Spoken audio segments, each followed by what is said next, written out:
it was just really a rough season for me starting out, but now I just feel so much more peace and just confidence in what God has me to share with the world, you know? Right. But that's not perfect. It's just, this is just me. This is my life, and this is what God is doing in it, and here it is, and take it or leave it.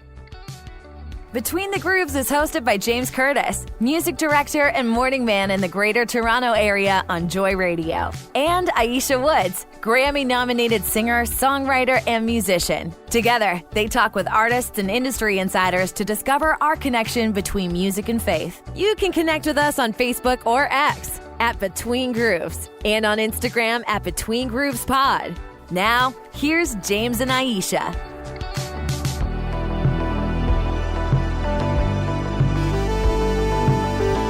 Welcome back to Between the Grooves. It's James Curtis along with Aisha Woods. How you doing, Aisha?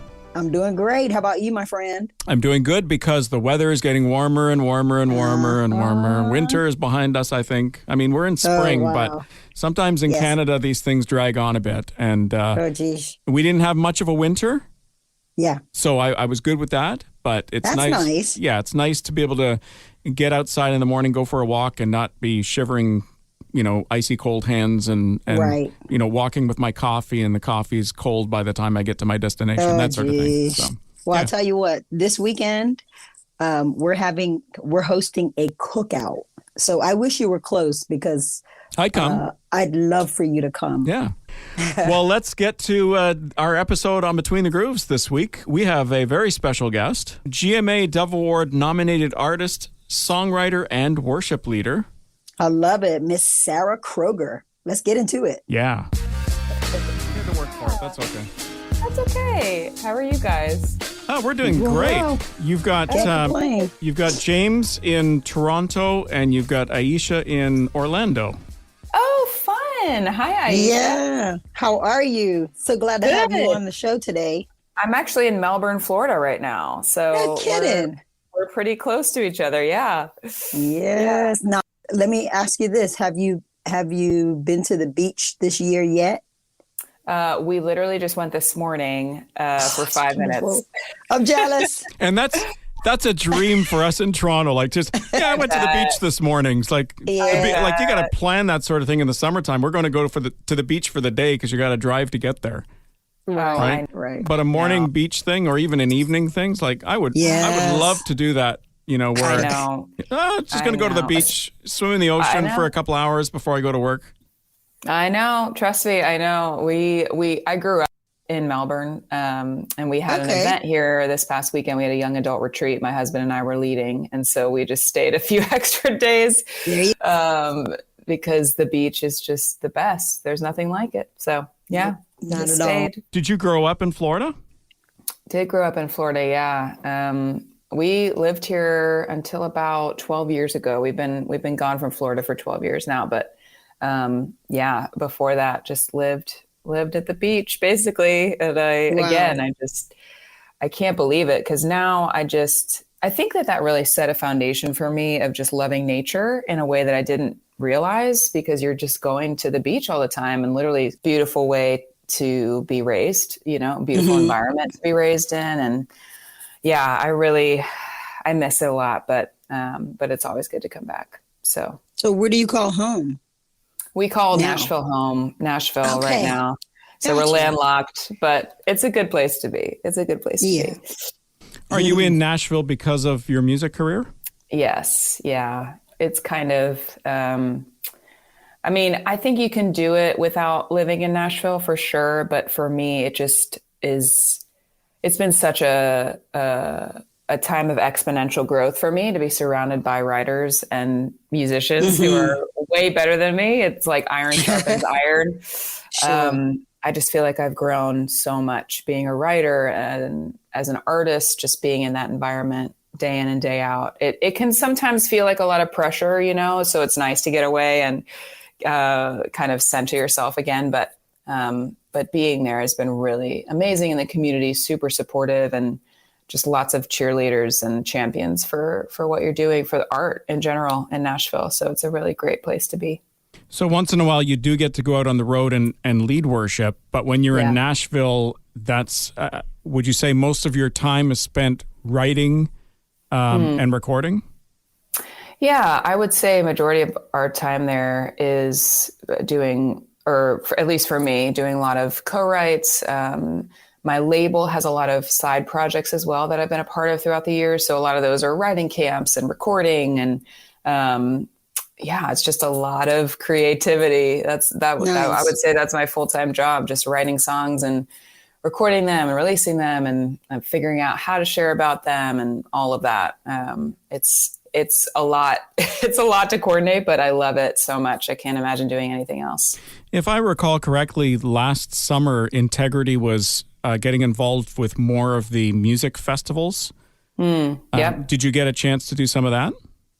I didn't get a chance to do some of that. Now, I was supposed to be at specifically Kingdom Bound Festival, which is, I think, kind of northern New York, right? It's not far from Toronto. Yep. And I had actually been to Kingdom Bound the year before, but last year I wasn't able to go because I was at an event called World Youth Day, which was happening in Portugal at the same time, which was like millions of people that get together every couple of years to grow in fellowship and in the faith, and just kind of, it was this worldwide gathering that I was invited to come and be a part of. So I had to say no to Kingdom Bound to go do that. But I love the festivals. They're always so fun, especially in the summer, just to gather. And it's just a really fun time. So, yeah. Yeah, for sure. I was with the folks at Kingdom Bound and awesome. Integrity. Yeah, so we were there on site as a radio station and got some stage time doing some interviews. And that's so cool. I think the feature, I mean, obviously the worship's great, the music's great, the concerts are awesome, seeing the artists themselves and the groups and stuff, but the food, I mean, I would go for the food, sure. That's hilarious. I jest, but of course the nice thing, and you've been at Kingdom Bound, so you kind of know the layout. The catering area is backstage of the main stage, so you do get to mingle and see a lot of the people that you wouldn't necessarily get a chance to normally. Yeah, exactly. That festival in and of itself is such a cool atmosphere, and it has definitely a different, distinct kind of energy to it, I would say, than the other festivals I've been to. Just really welcoming, warm people, you know? Yes. It feels more laid back, I think. Yeah, and like a community effort. Yep. It's just, I really love those people, and I hope that someday I'll get to go back because it's really a special environment for sure. I think the community aspect are obviously because they use a lot of volunteers, but I think it's also because they really are a well-oiled machine. Like they know exactly what to do. They know how to treat the artists. They know how to treat all of the sponsors. They know how to treat even the visitors going to check out the concert and stuff. Like they've got it down. They've got it down to a science. Yeah, definitely. They've been doing it for a long time. Yeah. I wonder how long Kingdom Bound has been going. I don't know, actually. I think the exact length of time was many years. But Aisha, you performed there before. Yes, way back when. Yeah, I have a quirky Kingdom Bound story. Oh, do you want to hear it? Are we gonna end up tagging Kingdom Bound on this episode or not? Right? I don't know. Okay, I know the story, and I think that it's nobody's fault. I guess I'll just kind of preface it. Yeah, it's kind of it could happen anytime, anywhere, any place, right? Gosh. So but go ahead. So Sarah, let me tell you. We were invited to Kingdom Bound, and I was gearing up. I was so excited because I've never been to Niagara Falls before. So we'll get a chance to go and see it. And my set was on one of the side stages. So there were no keyboard or or anything set up. In the event, CDs failed. This was when you were running your performance tracks from CD. Yeah. So my song came on, and we got about 45 seconds into it, and the disc started to skip. No. And it was like, okay, nobody's mad but the devil. But the truth, I was probably hotter than the devil that day. Because there's no backup plan when that happens, right? No. You can't do an acoustic thing there either. No, you couldn't. And I mean, that's happened to us before, but the instruments on stage. So we just, go jump on the instruments and continue. But I was like, oh gosh, you make me happy. No. You make me happy. Yeah. And we were scheduled to go see Niagara Falls. And after my set, I was like, I'm going to book the very first flight home. I'm out of here. So that's my Kingdom Bound story. But I love them, and they treated us so warmly, and just a wonderful group of people. And I'd love to go again. But after that story, it would definitely be under some different circumstances. Yeah. Backup plan with a backup plan. But you can never control circumstances like that. It could have happened anywhere, right?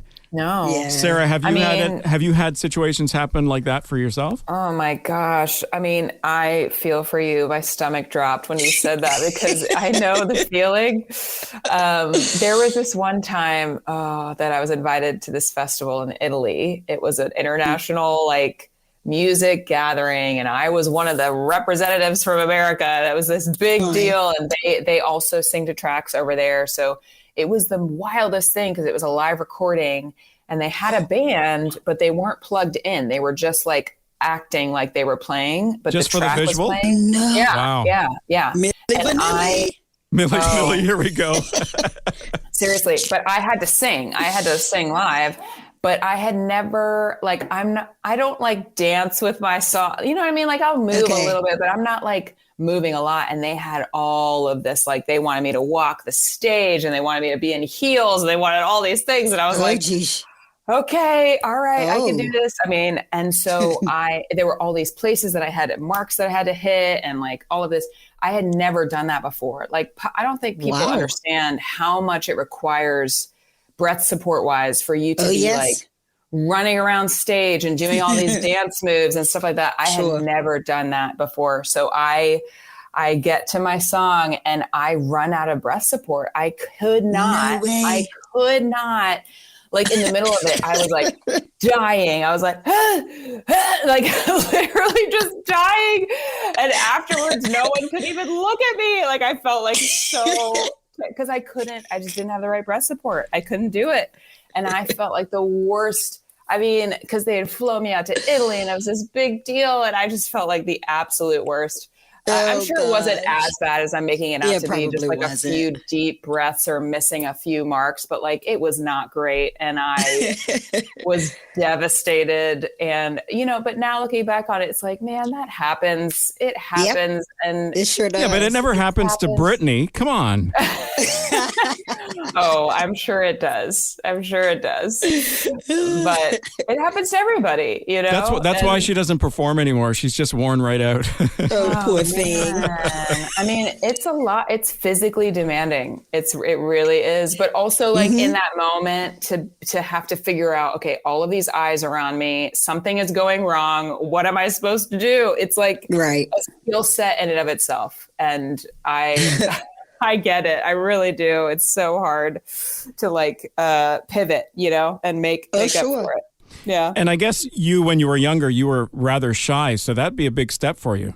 I was. Oh my gosh. I've really enjoyed being in my 30s. I'm 36 now, because I feel like I just care less about what people think about me, which is it is what it is. It is what it is. And I can't control it. And I'm trying my best to be the best person that I can be. But if people don't like that, then that's on them and that's okay. But in my 20s, when I'm first starting out with music, especially, it's so vulnerable to release music in the first place. It's so vulnerable to put yourself out there. But then on top of that, just not really being confident in who I was really made for a perfect storm for many years of just stage fright and not wanting to even share my songs and not sure how to do it. And it was just really a rough season for me starting out. But now I just feel so much more peace and just confidence in what God has me to share with the world, But that's not perfect. It's just, this is just me. This is my life, and this is what God is doing in it. And here it is, and take it or leave it. And it's just kind of like freedom in that way, which is really exciting for me. So yeah, but when I was younger, for sure, really struggled with shyness and and confidence. Do you go out? When you go out, do you take a band with you, or is it primarily you and some keys?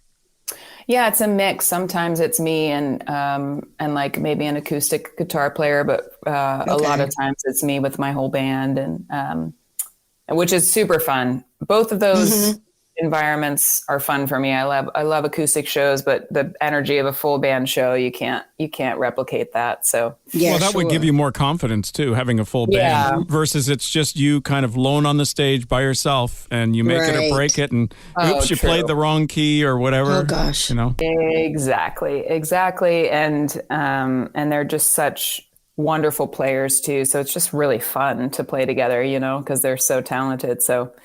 Right. Yeah, it all works together. Are they your band, or do they play for other people as well? Yeah, that's an interesting question, because I think being a full-time musician is a lot harder than being an artist. You get paid less as a from a day rate perspective to do multiple different kinds of things. So a lot of them are producers in their own right, or will play on other people's tracks, or will travel with people and travel with multiple people. And I think maybe when you're like a megastar, like Garth Brooks or someone, I don't know why he came to mind, but someone like that, you can be on salary. That's a different story. But for most artists who have bands, the band guys are doing multiple kinds of jobs. So they do a lot of different kinds of things, each of them. So it's kind of fun to keep up with them in that way too.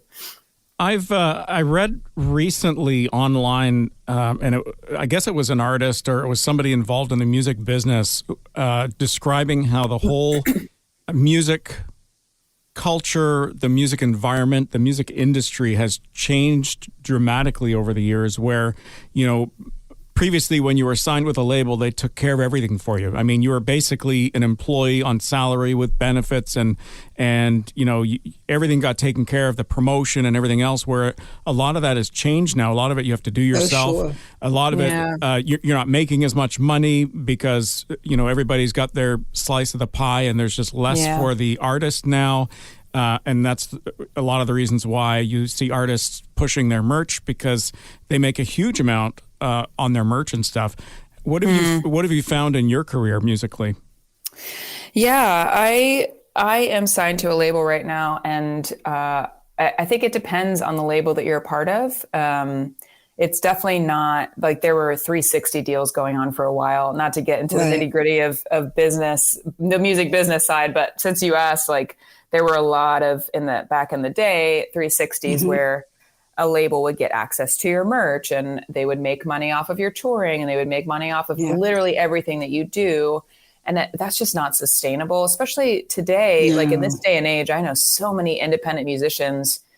You have access to Spotify, you have access to Apple, you have independent playlisting people, and you can kind of build your own team. It's a little bit more expensive. It costs you more money, but you have control of the team that you want, versus at a label, I have a marketing team and a PR team and a graphics team. And I have all of these people in place who it's their job to make this album work and to be in front of as many people as possible. And so it has give and takes. Like that costs me more money essentially, because I'm giving away more of my publishing than I would if I was independent, but it's kind of a give and take. And And for right now, it works really well for me to be a part of this label and just be connected to them in that way, be connected to a wider team and umbrella has really been beneficial to me. And I also just love the heart behind Integrity is Songs for the Global Church. And I love what they stand for and the way that they approach it. And so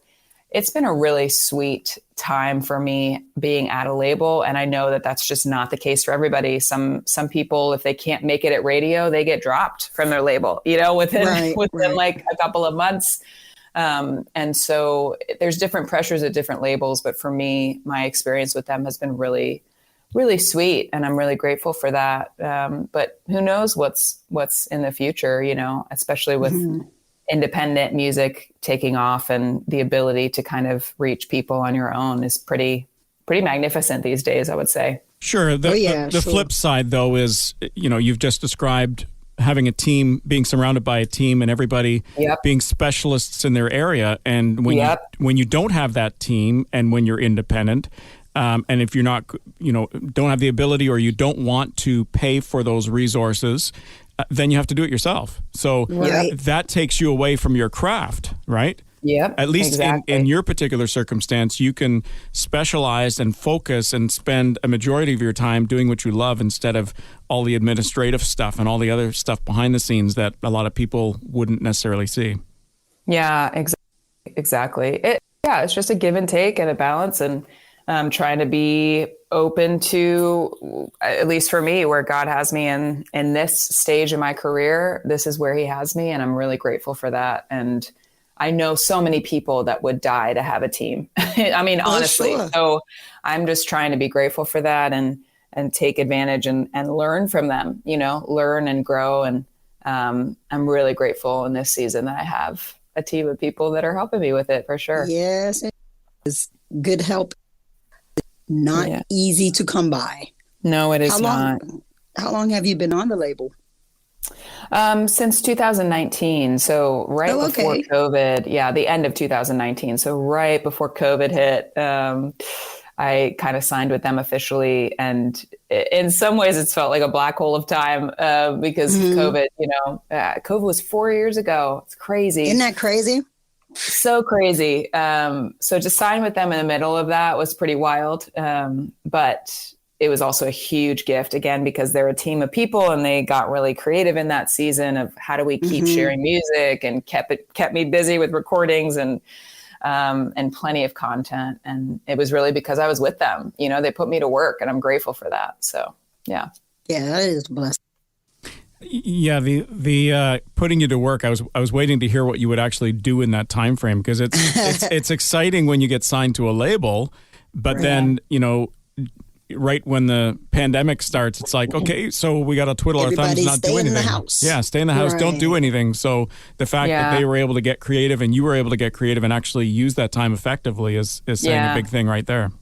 Yeah, well, literally the day that the world shut down, I finished my final vocal on my album Light, which is the 2 albums ago. And so it was my first official album with Integrity, that they were gonna, put all their team behind, and we were gonna do the thing. And it was the first album with them. And I finished my final vocal the day that the world shut down. No so kidding. We had a project that was ready to go, and we just kind of were like, all right, let's figure this out. Like we have visuals, we have videos, we have songs. So let's just go full force. And there was nothing else that I had to, pay attention to or take my time away. It was just we were able to do video shoots and acoustic versions and live streams and all the things because I had that content. So it was really a God thing, honestly. And then also I was able to I had so much time that I was able to just write a ton, whether it was on Zoom or in person once things opened up, and just a ton of time to soak up inspiration and gear up for the next project. So yeah, in some ways it was a really good season. I hate to say that about COVID because it was bad for so many people, and it was hard for us in a lot of other ways because our events got wiped out for a year. But in other ways, it was a really amazing time to just be able to soak up inspiration and get ready for the next project. So you guys did, in fact, released the project during COVID? Yes. Yeah. Wow. And you were writing during that season. Yeah. Did you end up having to revisit the content for your next project? I wrote, I want to say over 70 songs for this new album that I'm releasing next month. Yeah. And that started in COVID, like when the pandemic started. Yes. Well, maybe like a few months after the pandemic started, because I was pretty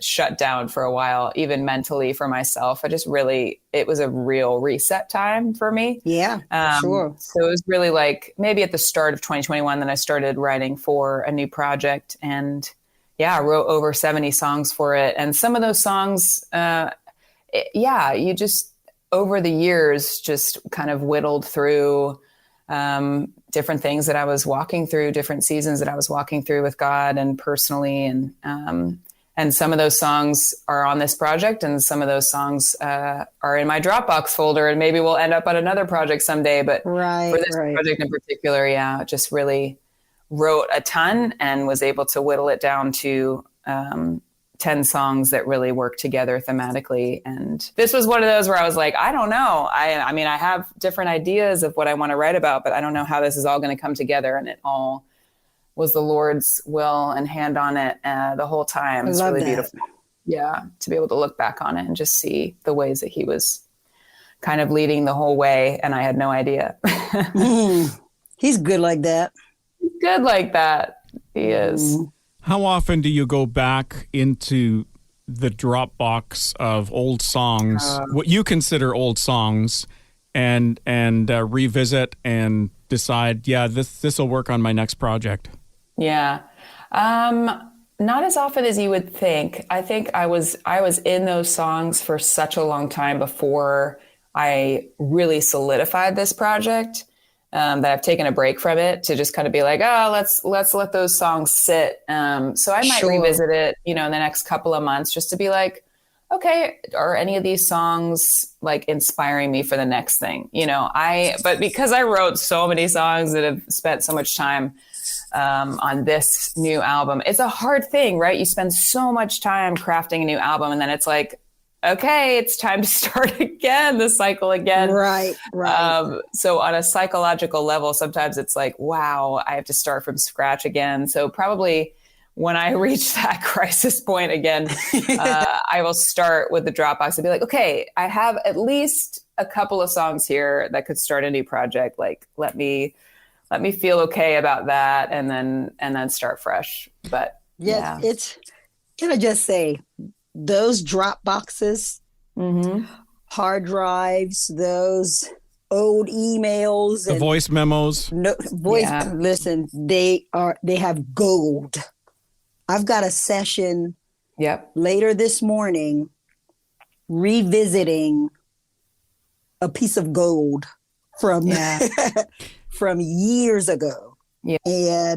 But this revisiting of gold, is it a song? Because I've heard of this happening where you've got something kind of stored away, and it's more of an idea, and then you take it and you completely change it.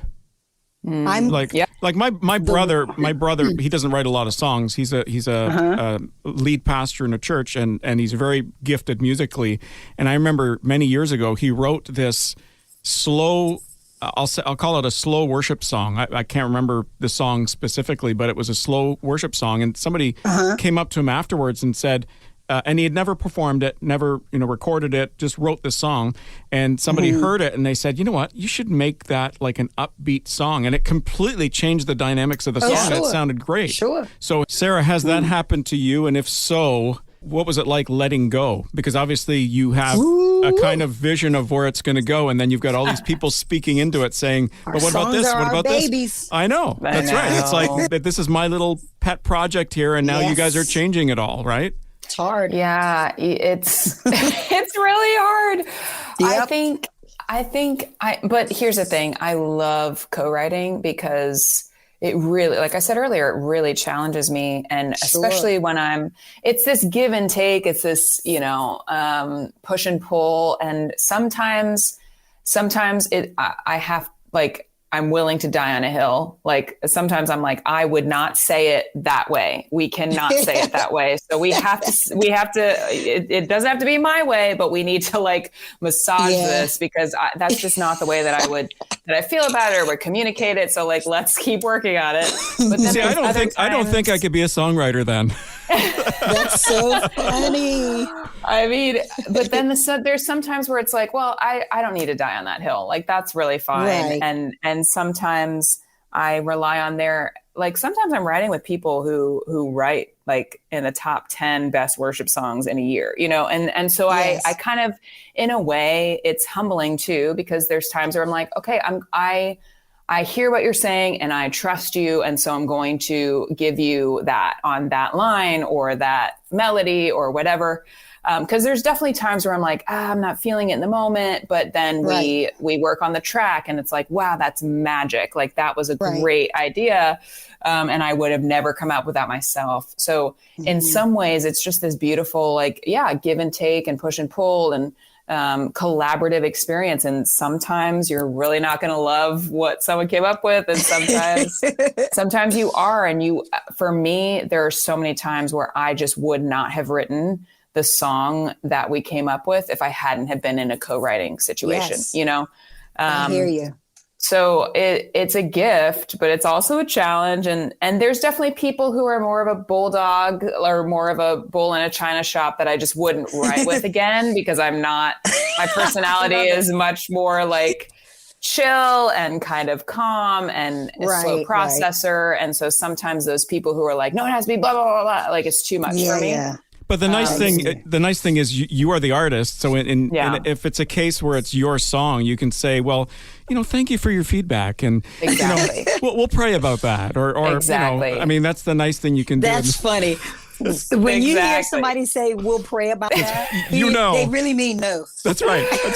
Yeah.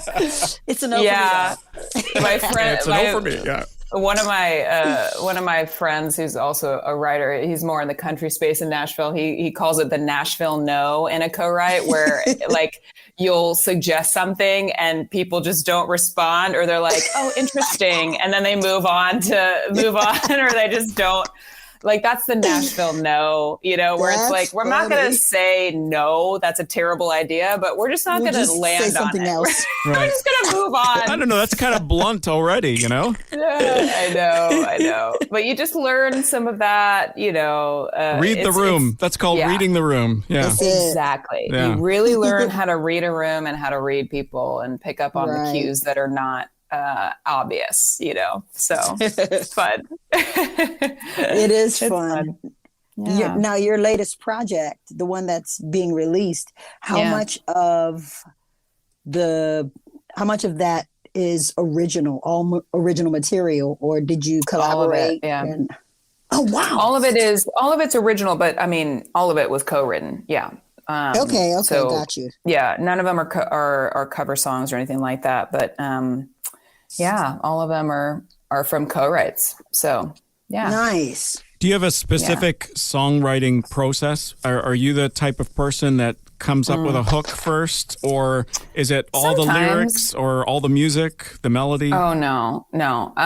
Most of the time I'll have like a hook, or, I mean, my voice memo is full of, this could be a cool little hook, or this could be the melody for a chorus or a bridge or whatever. Sure. So I'm more of a melody girl. I'm driven by melody. I need that to like catch the vibe of a song and what I want to say and how I want it to feel. And so I definitely start with melody and then mostly write with people who are really gifted in lyrics, because that's not my strong suit. But that's okay, because again, the art of co-writing, you write with people who are strong in their own right and their own gifting. So yeah, I don't have a set process every time. I just try to soak up inspiration wherever, whenever possible. And I'll, keep stuff in my notes app or in my voice memo app or whatever, and just pull from that from time to time. Your latest project, A New Reality, it's out May 17th. Are you, is the plan to release a few songs in advance, or is it everything all at once? You know how the whole industry has changed, where a lot of people just release singles for a period of time first, and then, here's the rest of them. Yeah, I felt really strongly that I did not want to do that with this one, mostly because as a consumer of music, I don't know about anybody else, but for me, I get confused when it's like single after single after single. I'm like, wait, was this a part of a project? When is it? And I know that that's the way that digital streaming platforms like to do it because they get on playlists and all the things. But for me, I just was like, with this project, it feels like one solid thing. So we just did 2 singles, and then the album is coming out May 17th. And then we'll have like deluxe tracks and bonus tracks and acoustic tracks and all the things. But for this project, I just wanted to release it as soon as possible as one piece of music. And other people might not care about that. But for me, it just felt like that was right for this project. So, yeah. The deluxe version, do you have all that material ready to go for that already? Yeah, okay. I have 4 bonus tracks. Yeah, right. Yeah. They're already all done, and acoustic tracks are already all done. So it's going to be like a year of releasing, I think, songs, which is fun. It's fun for me and exciting, and just a beautiful thing. Do they ever get old? You know, like a year later, you know, and you would have written it, you know, months, perhaps years before it actually got recorded. Yeah. I mean, do you ever get tired and think, this is such an old song, and yet it's new to everybody else? Yeah, that's definitely a challenge to keep it fresh, because I've been listening to these mixes since before they were even like real songs, you know, produced songs. So for the last year, probably, I've been listening to these songs before they're even in anyone else's ears, you know, so it doesn't get old. I think it can potentially feel that way, but you kind of have to keep it fresh, which is, I mean, it's every time I play it live, especially with my band, it feels different. It feels nuanced, and they bring their own like energy to it and expertise to it and instrument to it. And so when we play it live, it keeps it fresh because every night is different. They're not always the same performances. So that helps. But yeah, I would say like I've been listening to these songs for over a year now. So I'm excited for other people to get to hear them now. But I still listen to it. You know, I still listen to this record. That's what's unique about this record in particular, is I feel like it's really been ministering to me as I listen back to it, which doesn't always happen for my music, at least. Not to say that it doesn't minister to me, but this one in particular has really been a part of my journey and faith journey over the past year in a really special and profound way. God has really used it for me. And I'm really grateful for that, because it feels like some of these songs are just beyond me. Like they are my songs, but they feel like, really special, and like God has really used it for me, which is really profound. So it's helpful. And they're fresh to everyone that hears them for the first time. Yeah. So when you go out every night, you know, they're brand new to those folks. But wouldn't the listeners or the people attending, and I don't like using the term concert, but when you're performing these songs in a live environment, wouldn't the listener expect to hear it sound like the same it was on the album? I don't know. Maybe they would expect to hear it exactly the same. But I also think there's something really, that's what is so cool about live music, is ma'am.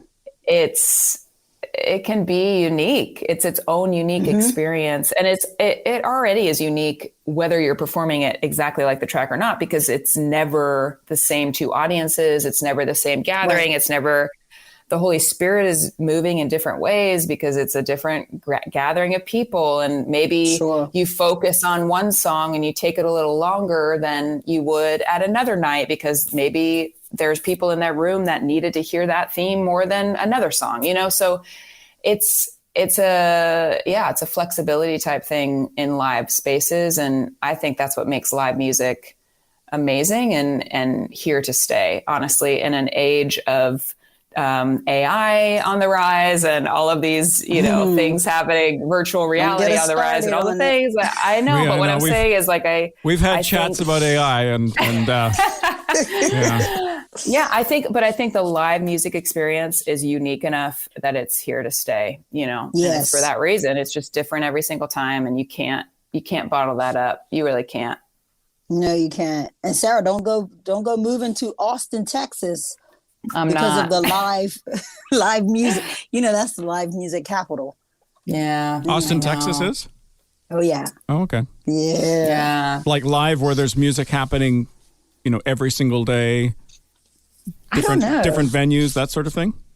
I'm not sure. Oh, well, I just know that it's known as the live music capital. Right. Yeah. I think it's really difficult for artists in this day and age, not to dwell on the AI, but I think it is so much more difficult now to compete. It's almost like a competitor, right? For all of the artists out there, the creativity. Exactly. When you get a computer to write lyrics, what do you need a songwriter for, right? Yeah. Precious. I think it's sad. I know. It's a scary place to be. One of my friends, Matt Marr, is kind of taking charge. At least in Nashville. That's kind of name dropping a bit there, but that's no, okay. I'm sorry. I love him so much. Such an amazing artist, and but he's been taking time over the past few months of trying to pass some really specific laws, at least in Nashville, that are related to this and writer rights and voice rights and all of that kind of stuff. Because it's happening so fast, not to go down the AI train again, but it's happening so fast. And it really is. We need laws of protection for artists and songwriters. And we really do. So he's trying to be on the forward thinking train of that. And I really just love what they're doing, keeping up with what they're doing, and grateful for people who are thinking outside the box and trying to set in motion some protection, Aisha and I had a conversation a couple of weeks ago, and we were talking quite in depth about AI on the podcast, and the guy we were chatting with was we were suggesting that in a podcast environment, maybe a year or two down the road, they would get to that point where it would sound like Aisha and I having a conversation together, and everything from interrupting to each other to the comedy to the humor and stuff like that. And a couple of days ago, he sent me a link saying, it's here. Like they've got. All you have to do is plug in the subject matter, plug in the type of voice you want and the local dialect or accent you want, and you've got yourself a podcast. And my goodness, just crazy. So Aisha and I, we might not be around much longer. No, I'm just kidding. No, don't say that. Don't say that. I'm just kidding. Hey, I will say this: next time you talk to Matt Marr, please tell him we'd love to have a guest on the show. I would love to. Yeah, I would love to. I would love to. He's a busy guy, but I really admire the what he's doing there, because I think that needs to happen industry wide in all the different parts all of it. The genres. You saw it happen with the writers' strike in Hollywood and stuff, and they stuck to their guns and said, we can't let this take over our industry, take over our jobs and stuff. And I think that's important. Throughout all the different creative avenues out there. So I agree. Rodney Jerkins is another. He's speaking up for artists and writers, and yeah. Thank God for those people. That's right. Amen. What a great opportunity to get to know Sarah a little bit and hear about her journey and hear about how she's progressed in the music industry over the last little while. Mm-hmm. It would be fun to maybe get a chance to write together, do something, collaborate. You mean you and her, not me and her. I don't think I would add, very much, to the mix. You'd be surprised. Maybe. But I've said this to you before. Even if I could add a word or two, just so I can get the word, baby, the credits on it. Yeah. There you go. Well, that is it for this week's episode of Between the Grooves. Thanks for hanging with us today. Yes, and come back again next week and the week after, and then the week after that, and then the week after that. We get the idea. We get the idea. Yeah. Just do it.